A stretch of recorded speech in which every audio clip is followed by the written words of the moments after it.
Hello, I'm Rick Thorpe, the Executive Director of the Center for International Legal Education at Pitt Law and of Pitt Law's LLM program.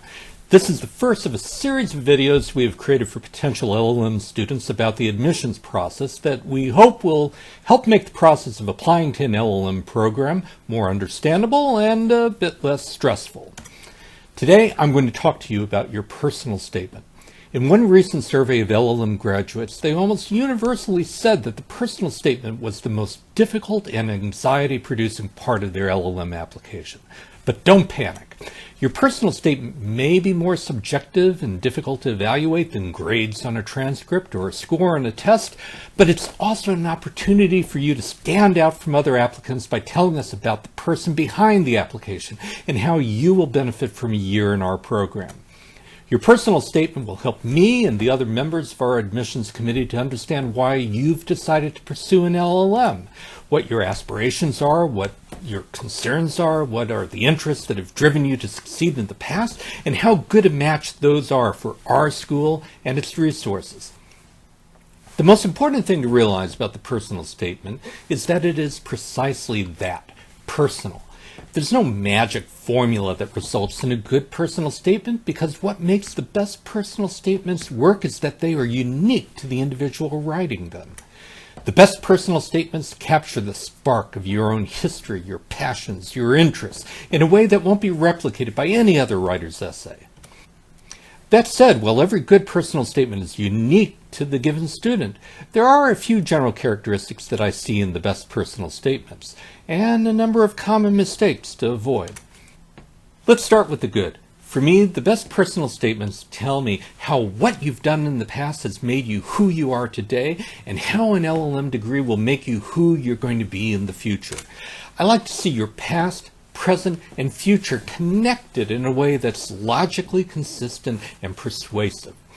There's no single way to do this, but whatever structure you choose, make sure that you're making a clear and persuasive argument that ties together the main strands of your history and of your career plans.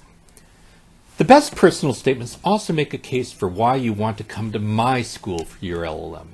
As an admissions committee member, I want to see that you've done your research on our LLM program and on the faculty who teach at Pitt Law, and that you think that our program is a good fit for your needs and ambitions. This doesn't mean engaging in flattery or praise of a given school or of our professors. Rather, I want you to tell me how our course offerings or how our professors' research interests connect to your own interests and plans.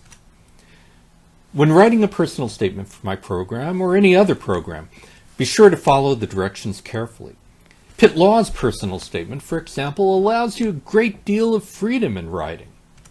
Other LLM programs may have specific questions that they want you to answer, or impose strict page limits or formatting requirements. Admissions committee members at my and other schools are usually lawyers by training, and that means we expect rules to be followed precisely. A few more do's and don'ts in writing your personal statement. My first don't should be obvious from what I've already said. Don't plan to use the same personal statement for more than one school.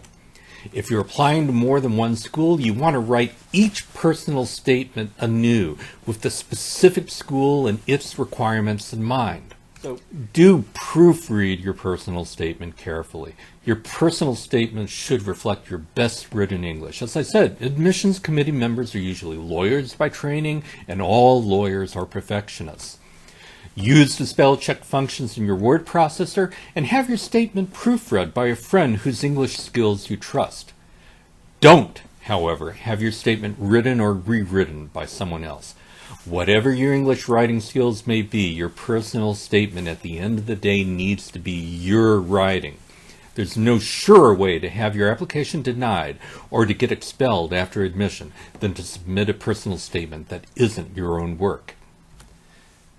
The personal statement can be the most challenging portion of the LLM application, but if you give it the time and effort that it deserves, it can also be the component of your application that sets you apart from other applicants and convinces the admissions committee that you are the best fit for a spot in next fall's LLM class. I'm Rick Thorpe of Pitt Law, wishing you good luck with your application.